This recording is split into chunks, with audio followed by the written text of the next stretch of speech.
Jake's words hung in the air between them as the sound of marching boots grew louder overhead. Dr. Hayes looked at him with concern while Zara's glowing pattern shifted to worried yellow hues that pulsed rapidly across her skin.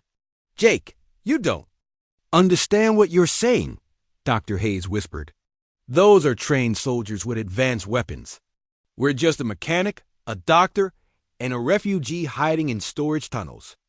But Jake felt something he had never experienced before, a burning certainty that he would not let Zara be taken, no matter the cost. The protective rage that had been building inside him since he first found her was growing stronger by the hour. He looked at Zara and saw not just an alien refugee, but someone precious beyond measure. "I understand perfectly," Jake replied. "They want to use her knowledge to build planet killers. They've already destroyed her world and murdered her people. I won't let them take her." Zara moved closer to Jake, her hand finding his in the dim light of the storage area. The moment their fingers touched, Jake felt that warm sensation again, but stronger this time. Images flashed through his mind, memories that belonged to Zara, but felt as real as his own experiences. He saw her homeworld as it had been before the attack. Beautiful crystal cities that caught starlight and turned it into rainbow patterns. Kettling people moving gracefully through gardens where the plants themselves glowed with soft bioluminescence. Children playing games that involved creating light patterns with their hands, while adults worked on projects that combined art and science in ways humans had never imagined. Then came the darker memories. The first Dominion ships appearing in their system, the demands for weapons technology, the refusal of the Kettling Council to share knowledge that could be used for destruction, the horror of watching their peaceful world burn as 1,000 enemy ships unleashed devastation from orbit. Jake saw Zara's final moments on her dying planet.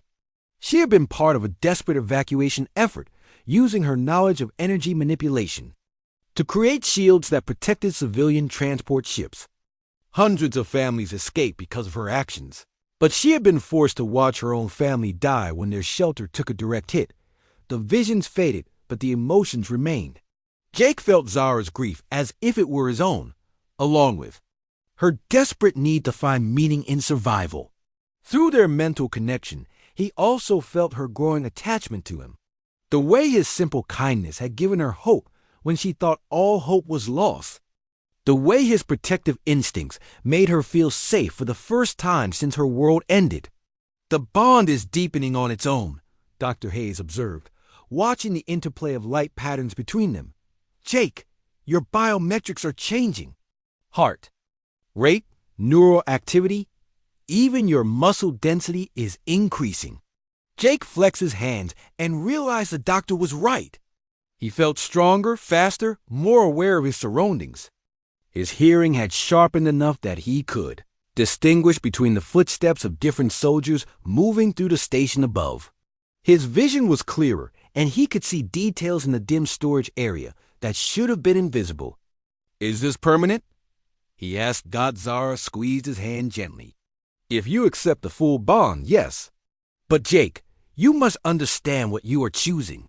A Kettling life bond is not just emotional connection. We become part of each other in ways your people have no words for." "Show me," Jake said without hesitation. Zara looked uncertain. "The bonding process is intense, and once it begins, it cannot be stopped or reversed. You would no longer be fully human."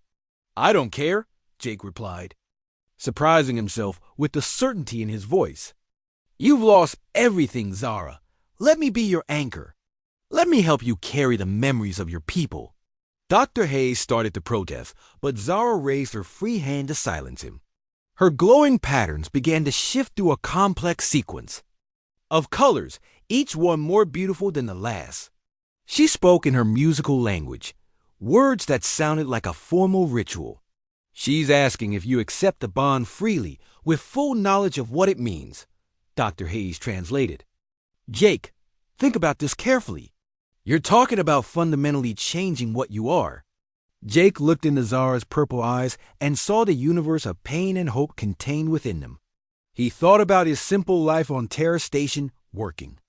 In the salvage yard, living alone in a small apartment with no family and few friends.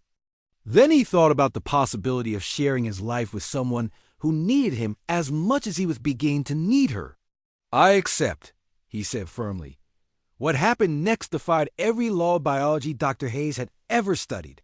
Zara's entire body began to glow with increasing intensity, the patterns on her skin becoming so bright they illuminated the entire storage area. Jake felt heat building in his chest that spread outward through his body, accompanied by sensations he had no words to describe. Their joined hands became the focal point of the transformation. Where their skin touched, new patterns of light began to appear on Jake's arms. Not as vivid as Zara's natural bioluminescence, but clearly visible and undeniably real. The patterns spread slowly up his arms and across his chest, creating a network of glowing lines that pulsed in rhythm with his heartbeat. Jake felt his consciousness expanding. Suddenly he could sense Zara's thoughts and emotions as clearly as his own. Her memories became his memories, her knowledge flowing into his mind like water filling an empty vessel. He understood her language now, could speak it as fluently as if he had been born to it, but the connection flowed both ways. Zara gasped as Jake's memories filled her awareness. She experienced his childhood in the orphanage, the loneliness of growing up without family, the simple pleasure he took in fixing broken things and making them work again.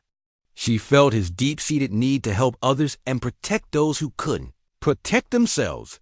The bonding process reached its peak when their life forces truly merged. Jake felt as if his soul was being rewritten at the most fundamental level. His human limitations fell away, replaced by capabilities he could barely comprehend. His strength increased dramatically, his reflexes became superhuman, and his awareness expanded to include senses he had never possessed. For Zara, the bond provided what she needed most. The crushing weight of survivor's guilt that had been destroying her from within was suddenly shared, made bearable by Jake's emotional strength. His unshakable determination became hers, giving her the will to continue fighting instead of simply existing. When the light finally faded, both of them were changed. Jake's appearance was still recognizably human, but now he had subtle patterns of bioluminescence that matched Zara's own. His eyes had taken on a faint purple tint, and his movements carried a grace that hadn't been there before. Zara looked more solid somehow, less ethereal and fragile. The constant sadness that had shadowed her features was replaced by something Jake recognized as hope. Her glowing patterns had stabilized into steady, confident rhythms that spoke of inner peace. "How do you feel?" Dr. Hayes asked, his medical scanner showing readings that made no scientific sense. Jake flexed his hands and marveled at the strength he could feel coursing through his body. More than that, he was aware of Zara's presence in his mind like a warm light that would never go out. They were still separate individuals, but now they were also something greater than the sum of their parts. "Complete," Jake answered. "For the first time in my life, I feel complete." Zara smiled, and her entire body brightened with joy. "As do I, my bondmate. Together, we carry the memory of my people and the hope of yours." Their moment of connection was interrupted by the sound of energy weapons firing somewhere in the station. Above them, Captain Rivera had apparently grown tired of searching peacefully. Dr. Hayes proved to be more helpful than Jake had dared to hope. He returned to his medical bay and brought back a portable translation device that could analyze Zara's speech patterns and slowly build a vocabulary bridge between her language and English. Within hours, Zara was able to communicate in simple but complete sentences. The first thing she told him changed everything. Jake thought he knew about the situation. "My people are called Kettlein," Zara explained, her voice still musical, even when speaking English through the translator. "We were scientists, explorers, builders of beautiful things. We never made war with anyone." She paused, her glowing patterns dimming with sadness. "The Dominion came to our world 5 cycles ago. They wanted our technology, our knowledge of energy manipulation. When our leaders refused to share weapons technology, they called us enemies of progress. Dr. Hayes leaned forward, fascinated. What kind of technology did they want? Zara's expression grew dark. We had learned to focus stellar energy, to move it and shape it for peaceful purposes. The Dominion wanted to use this knowledge to build weapons that could destroy entire planets from across the galaxy. Jake felt cold understanding wash over him. They destroyed your world because you wouldn't help them build planet killers. Yes, Zara whispered. They came with 1,000 ships.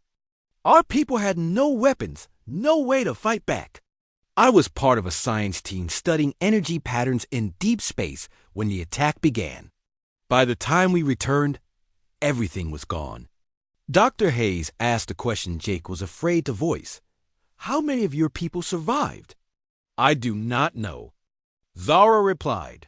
Perhaps a few hundred scattered across the galaxy. Maybe less. The Dominion hunts us still because we carry the knowledge they want in our minds. The weight of this revelation settled over the small group. Jake looked at Zara with new understanding. She wasn't just a refugee fleeing persecution. She was one of the last survivors of an entire civilization, carrying knowledge that could either save countless lives or destroy them if it fell into the wrong hands.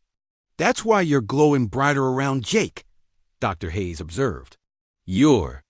People form emotional bonds for survival, don't they? Zara nodded, her pattern shifting to a soft pink color that Jake had never seen before. When Kettling are in great danger or trauma, our bodies seek a life bond with someone who shows us true kindness. It is how we heal from terrible loss. Jake felt his face grow warm. A life bond? More than friendship, deeper than what humans call love, Zara explained. Our life forces become connected. The bonded one gains some of our abilities while we gain emotional stability and the will to continue living. Dr. Hayes looked between them with scientific interest. That explains the energy readings I've been detecting. Jake, have you noticed any changes in yourself? Enhanced reflexes, improved strength, heightened awareness. Jake thought about it and realized he had been feeling different lately. More alert, faster to react, stronger than usual. He had attributed to adrenaline from the stress of hiding Zara, but now he wondered if something else was happening. The bond is not complete yet, Zara said softly. It requires acceptance from both parties. I did not mean for it to begin. But my body chose you when you showed me compassion in my darkest moment. Before Jake could respond, the sound of footsteps echoed through the maintenance tunnels. All three of them froze as voices grew closer. Dr. Hayes quickly turned off the translation. Device in motion for silence. Commander Brooks appeared at the entrance to the storage area with 2 security officers. Her hand rested on her weapon, but she didn't draw it when she saw Dr. Hayes. Doctor, what are you doing down here? She asked. Dr. Hayes stood up slowly, blocking the view of Jake and Zara behind him. I was tracking some unusual energy readings, Commander.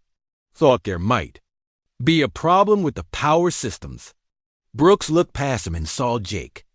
Miller, you're not supposed to be in this area during the security alert. I was helping the doctor, Jake said, trying to keep his voice steady. He needed someone who knows the old maintenance areas. Commander Brooks studied both men for a long moment. Jake held his breath, knowing that if she looked too closely, she would spot Zara hiding behind the equipment. But something in Dr. Hayes' calm demeanor seemed to reassure her. We're looking for a dangerous fugitive, Brooks explained. Female alien, about 6 feet tall, distinctive appearance. Have either of you seen anything unusual? No, Commander, Dr. Hayes replied without hesitation. Just the energy readings.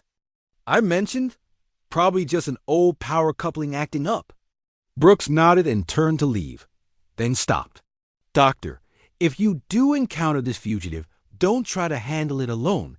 She's considered extremely dangerous.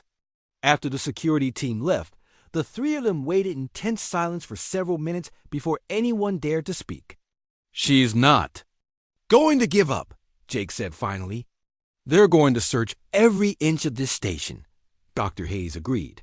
And it gets worse. I recognize the uniform design of those soldiers who arrived on the dark ships. They're Dominion military, not station security. They have authority that supersedes local command. Zara's glowing pattern shifted to an alarmed orange. If they are here, it means they have tracked me across half the galaxy. They will not leave. Without me, Jake felt a surge of protective anger that surprised him with its intensity. The thought of anyone hurting Zara or dragging her away to be used as a weapon filled him with rage. His hands clenched into fists, and he found himself planning ways to fight trained soldiers with nothing but salvage tools. "Jake," Zara said softly, and her hand touched his arm. The moment of contact sent a warm sensation through his body, and her glowing patterns brightened to that soft blue color. "Your anger burns bright for my sake. The bond grows stronger." Dr. Hayes watched this interaction with fascination. The emotional connection is accelerating the bonding process. "Jake, you need to understand what's happening to you. Your protective instincts are being enhanced by her biology. Is that bad?" Jake asked.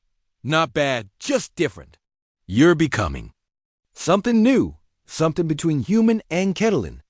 The question is whether you want that." Jake looked at Zara, seeing the hope and fear in her alien eyes.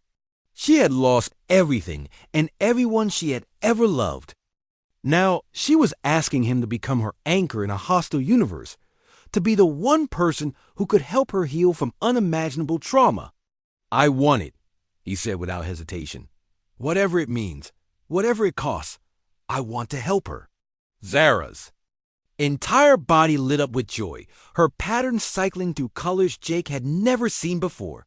She spoke rapidly in her own language, and even without the translator, Jake could hear the gratitude and affection in her voice. "She says you honor her. People's memory by accepting the bond," Dr. Hayes translated, having caught some of her words. "But Jake, there's something else you need to know.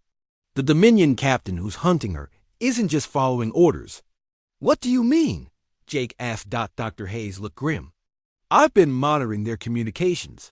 This Captain Rivera has a personal vendetta against Zara specifically.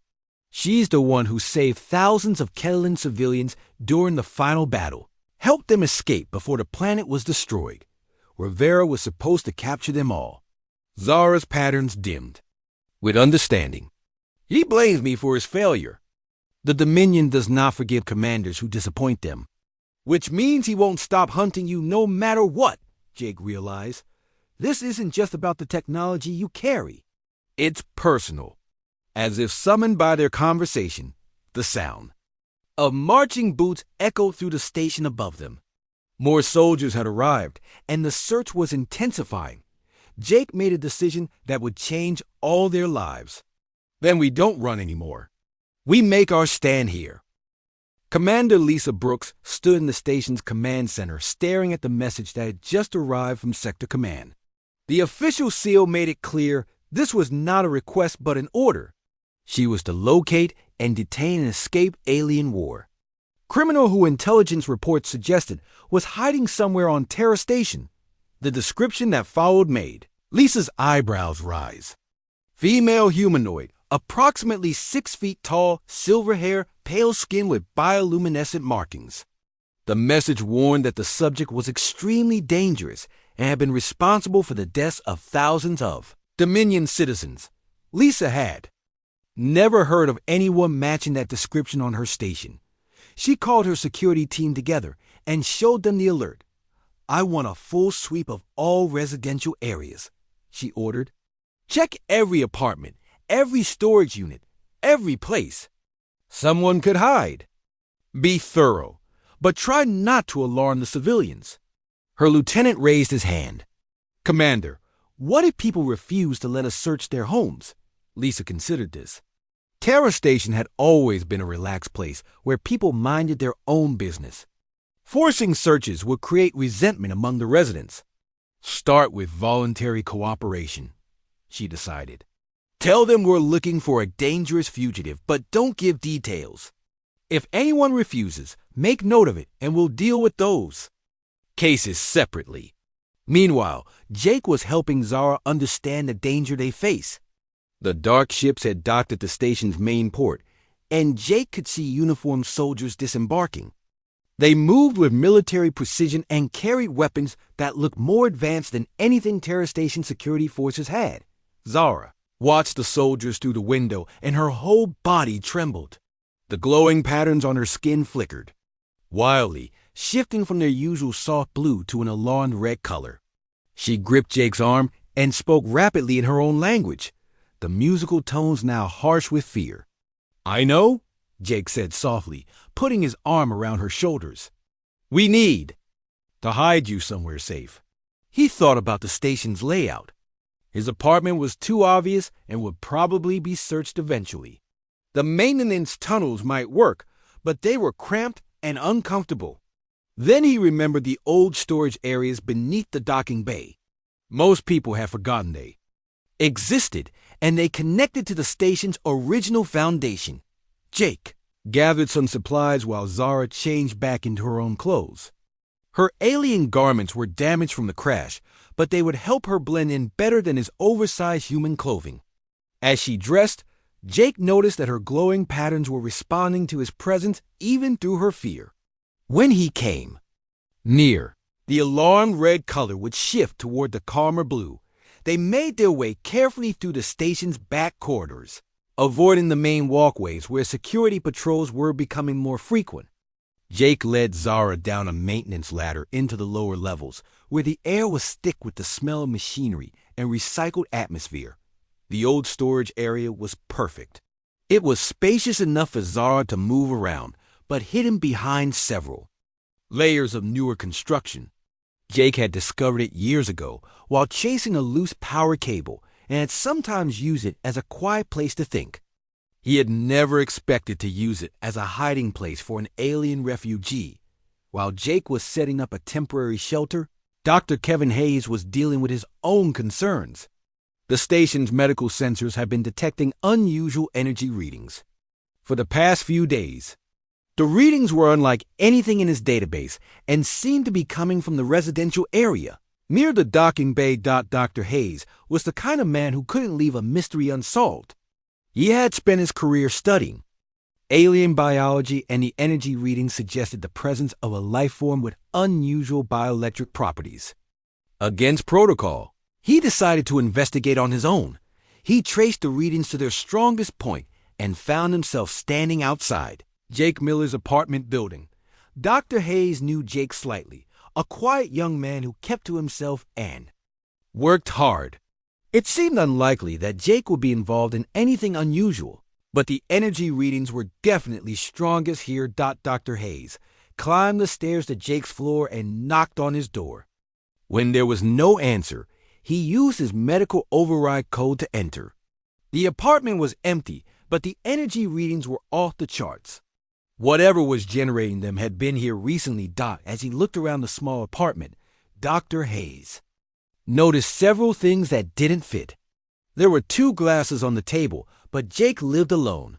The bed had been slept in by someone taller than Jake, based on how the pillows were arranged. Most interesting were the strange drawings scattered across the desk, technical diagrams of technology that looked decades ahead of human science. Dr. Hayes was still examining the drawings when he heard footsteps on the stairs. He quickly gathered up the papers and hid in the bathroom just as Jake entered the apartment. Through the crack in the door, Dr. Hayes watched Jake pack supplies into a bag with obvious urgency. When Jake left again, Dr. Hayes followed at a distance. His curiosity was now completely aroused, and he had to know what was happening. He watched Jake descend into the maintenance areas and followed carefully, using his medical scanner to track the energy readings that were growing stronger. The readings led him to the old storage area where he could hear voices speaking quietly. One voice was clearly Jake's, but the other was unlike anything Dr. Hayes had ever heard. It was musical and flowing, definitely not human. Dr. Hayes crept closer until he could see into the storage area. What he saw made him forget to breathe. Tall, graceful figure sat on a makeshift bed while Jake arranged supplies nearby. Even in the dim lighting, Dr. Hayes could see that she was clearly not human. Her skin seemed to glow with its own light, creating shifting patterns that pulsed with soft blue radiance. Her silver hair caught what little light there was, and her proportions were subtly wrong for a human woman. She was the most beautiful and alien thing Dr. Hayes had ever seen. As he watched, the alien woman looked directly at Jake, and her glowing patterns brightened noticeably. She spoke in that musical language, and Jake responded in broken phrases that sounded like he was trying to learn her words. The interaction between them was gentle and intimate, clearly showing a deep bond despite the language barrier. Dr. Hayes realized he was witnessing something extraordinary. This was not the dangerous war criminal described in the security alert. This was a frightened refugee who had somehow formed a connection with one of Terra Station's residents. The energy readings his scanners had detected were coming from her. Bioluminescent biology. He was so absorbed in watching them that he didn't notice when his medical scanner beeped softly. But Jake heard it. Jake spun around and saw Dr. Hayes crouched in the doorway. For a moment, both men stared at each other in shock. Then Jake stepped protectively in front of Zara, his body language making it clear he would fight if necessary. To defend her. Please, Jake said quietly, don't turn her in. She's not what they say she is. Dr. Hayes slowly raised his hands to show he meant no harm. I'm not here to hurt anyone, he said. I'm a doctor. I was following some unusual energy readings, and they led me here. Zara peered around Jake's shoulder at the newcomer. Her glowing patterns had shifted to the alarmed red color again, but she seemed more curious than terrified. She spoke softly to Jake in her own language, and he nodded. Her name is Zara, Jake explained. Her ship crashed during the plasma storm, and I've been helping her recover. She's not a criminal, Dr. Hayes. She's a refugee. Dr. Hayes looked at Zara with professional interest mixed with wonder. May I approach? He asked. I promise I won't hurt her. Jake translated the request as best he could, and Zara nodded slowly. Dr. Hayes moved carefully into the storage area, his eyes never leaving Zara's glowing form. When he was close enough, he could see the intricate patterns of light that moved beneath her skin like living artwork. Incredible, he whispered. I've never seen anything like this. Her entire biology is integrated with some kind of bioelectric system. As if responding to his scientific interest, Zara's glowing patterns shifted to a more neutral color. She seemed to understand that Dr. Hayes was not a threat. She spoke to Jake and pointed to the doctor with a questioning expression. She wants to know if you're a healer, Jake translated. Her people have great respect for those who help others, Dr. Hayes smiled. Yes, I'm a healer, and I think I can help both of you. Jake woke up 3 hours later to find Zara sitting on the edge of his bed, staring out the window at the salvage yard below. She had wrapped his blanket around her shoulders like a cloak, and her silver hair caught the morning light. The glowing patterns on her skin were fainter now but still visible, pulsing slowly like a heartbeat made of light. She turned when she heard him move, and Jake was struck again by how different yet familiar she looked. Her face had the same basic structure as a human woman, but everything was refined, perfected in a way that seemed almost too beautiful to be real. When she looked at him, those purple eyes held an intelligence that was clearly not human. Jake got up carefully, not wanting to startle her. He pointed to himself again and said, Jake, then pointed to her with a questioning look.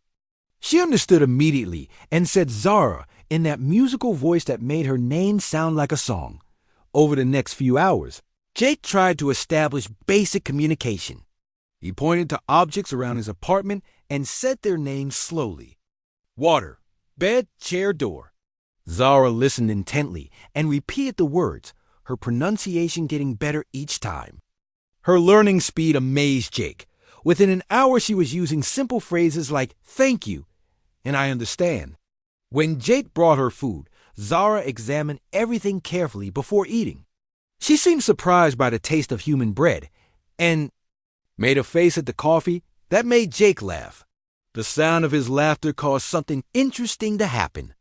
The glowing patterns on Zara's skin brightened noticeably, and she looked down at her arms with what appeared to be embarrassment. Jake noticed the reaction and wondered what it meant. Every time he smiled or showed kindness, Zara's skin would glow brighter. When he helped her to the bathroom or brought her fresh water, the light patterns would pulse with increased intensity. She seemed unable to control it and appeared self-conscious. About the glowing dot by the second day, Zara was walking around the apartment with only a slight limp. Jake had found some of his clothes that fit her reasonably well, though everything was too short for her tall frame. She spent hours looking out the window at the people moving around the station below. Watching human behavior with the focus of a scientist. Jake tried to learn about her background through gestures and simple drawings. Zara drew pictures of stars and planets, then showed him a drawing of what looked like a large explosion. Her face grew sad when she drew this, and Jake understood that something terrible had happened to her home. She drew stick figures running and pointed to herself, making it clear she had escaped from some kind of disaster. When Jake showed her pictures of Earth from his computer, Zara seemed fascinated. She pointed to the blue oceans and green continents with wonder, then drew her own planet, which appeared to have purple seas and silver cities. She tried to explain something about her people, but the language barrier made it difficult. Jake got the impression that her species was much more advanced than humans, but had suffered some kind of catastrophe. On the third day, Jake had to go to work in the salvage yard. He couldn't stay in his apartment forever without people getting suspicious. He tried to explain to Zara that she needed to stay hidden, and she seemed to understand the danger. She nodded seriously and moved away from the windows. Jake spent the morning sorting through scrap metal and trying to act normal while his mind was on the alien woman hiding in his home. His coworker Danny kept asking if he was feeling okay because Jake seemed distracted. Around noon, Jake made an excuse about checking inventory and hurried back to his apartment. He found Zara sitting at his small table with papers spread around her. She had been drawing while he was gone, creating detailed sketches of technology that looked far beyond anything humans had developed. When she saw him, her face lit up and those glowing patterns became brighter. The reaction seemed automatic, and she quickly looked away as if embarrassed by her body's response. Jake brought lunch, and they sat together at the table. Zara had learned enough English to ask simple questions, and she was curious about everything she wanted to know about Jake's family, his work, his life on the station. When Jake explained that he had no family and had grown up in an orphanage, Zara's expression became very sad. She reached across the table and touched his hand gently. The moment their skin made contact, something extraordinary happened. Images flashed through Jake's mind, not his own memories, but Zara's. He saw a beautiful world with crystal cities and beings like Zara living in harmony. Then came images of destruction, ships attacking from space, cities burning, people fleeing in terror. The visions lasted only seconds, but they left Jake gasping. Zara pulled her hand back quickly, looking frightened by what had happened. She tried to apologize in her broken English, but Jake assured her it was okay. The brief mental connection had shown him more about her situation than hours of gestures could have conveyed. Her people had been attacked and destroyed by some hostile force, and she was likely one of very few survivors.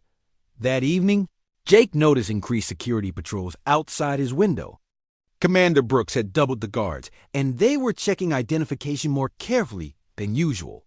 Jake's stomach tightened with worry. If they were looking for Zara, it was only a matter of time before someone noticed a crashed ship.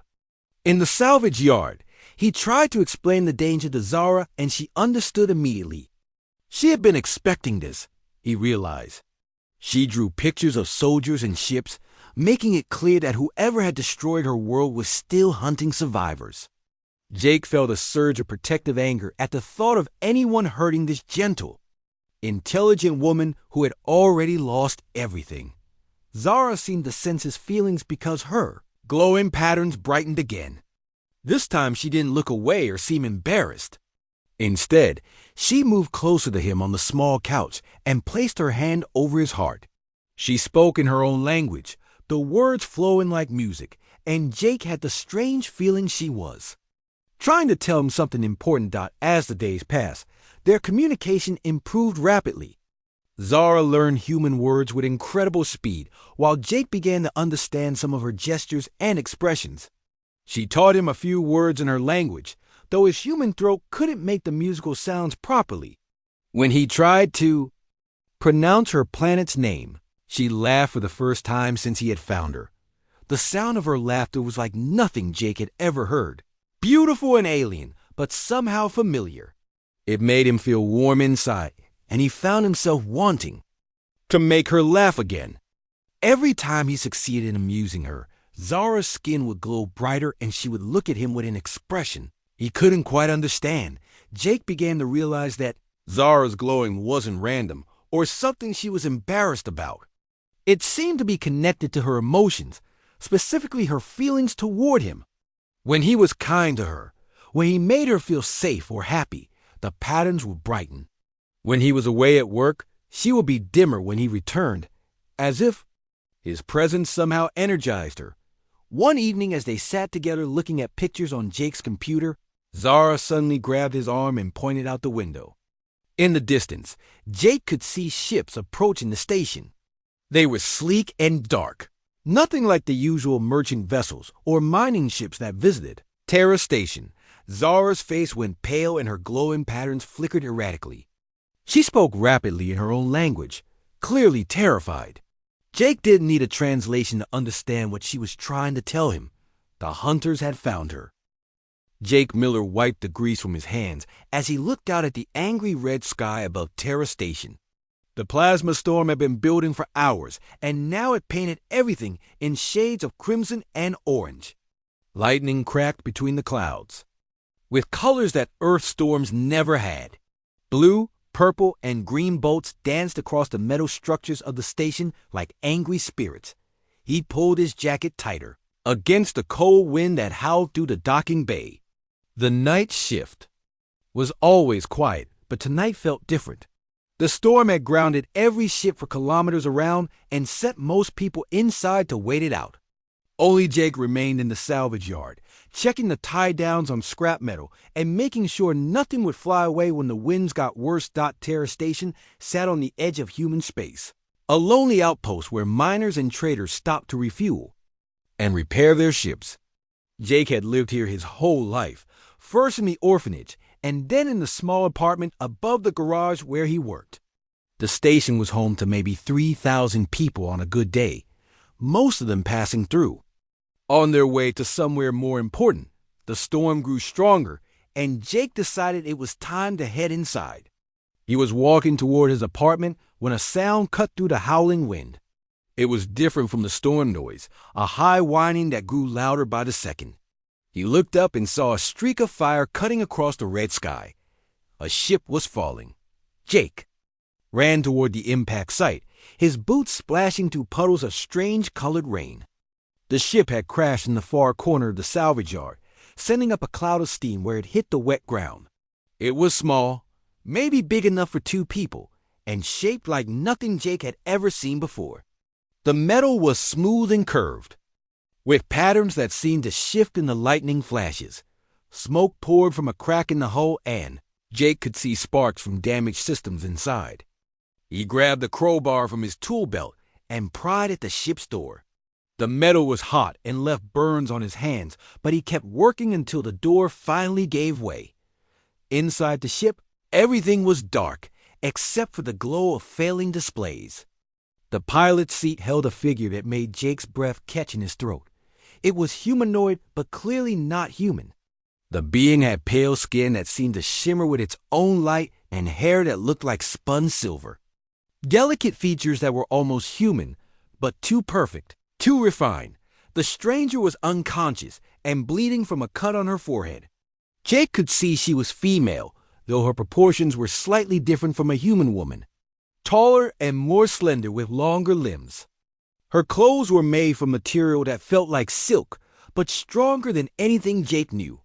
He checked for a pulse and found one, though it beat faster than a human heart. Her skin was warm but felt strange under his fingers, like it had tiny crystals just beneath the surface. When lightning flashed outside, patterns on her skin seemed to glow faintly in response.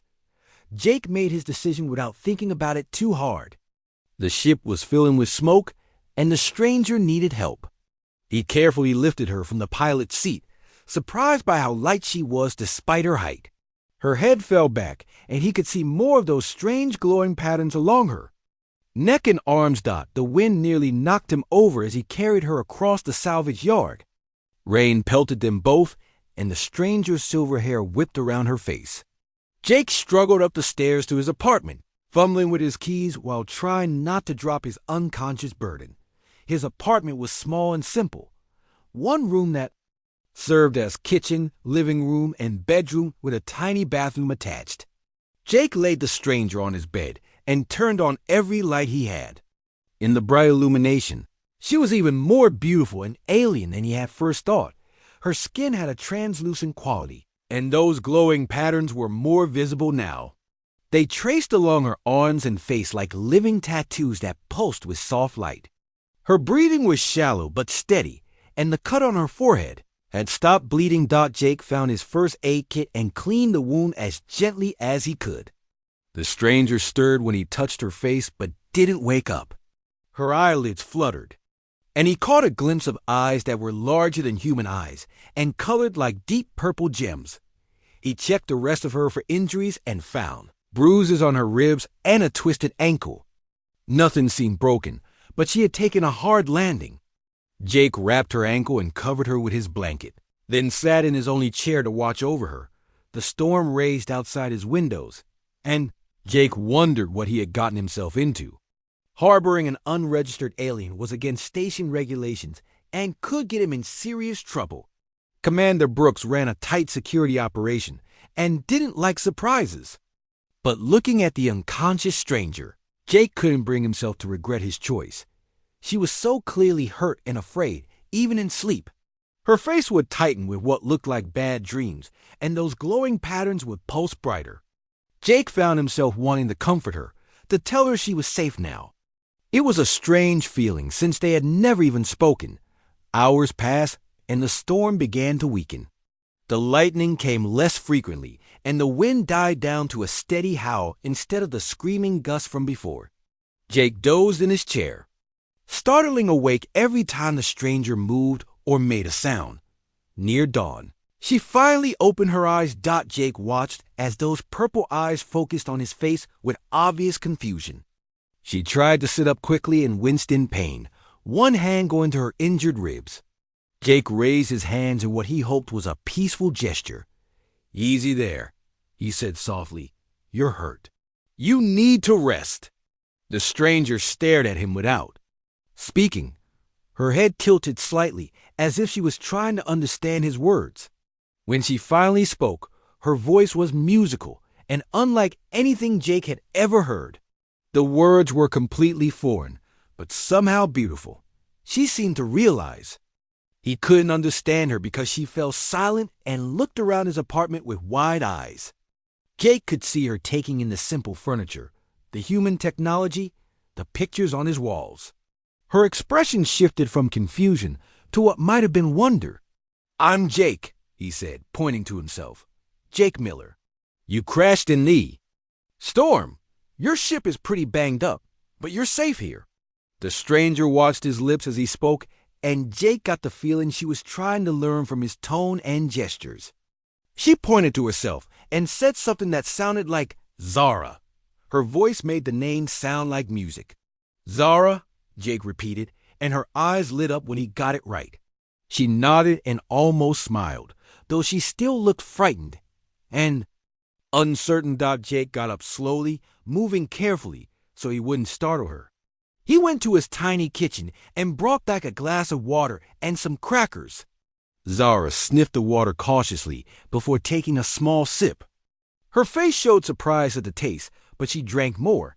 Outside, the storm was finally ending. The red sky was fading to normal colors, and the wind had dropped to a whisper.